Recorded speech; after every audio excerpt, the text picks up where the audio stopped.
Today, we're creating a simple leaf animation that actually looks really cool. Let's get into it.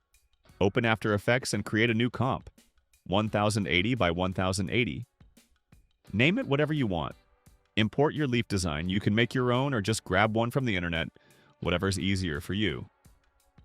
Center the anchor point and scale it to fit nicely. Now press R for rotation, hold Alt, Option on Mac, and click the stopwatch.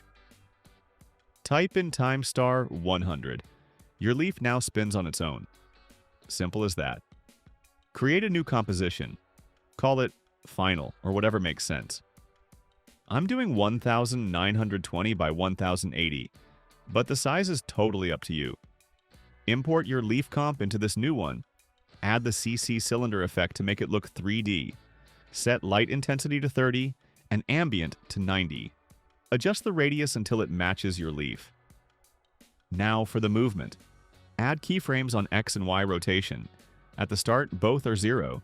At 6 seconds or wherever your animation ends, set X to 180 and Y to 360. Feel free to change these values, they're just what worked for me. Press F9 to ease those keyframes. Add 3 position keyframes, at 0 seconds, 3 seconds, and at the end. Position starts top left, ends bottom right, and curve that middle point to create a nice arc. Press F9 to ease. For extra movement, animate the scale. 80 at the start, 90 in the middle, 100 at the end. Ease with F9. Done. Play around with the values to get different looks. It's a simple effect but looks clean. Short tutorial today. If it helped, drop a like. See you in the next one.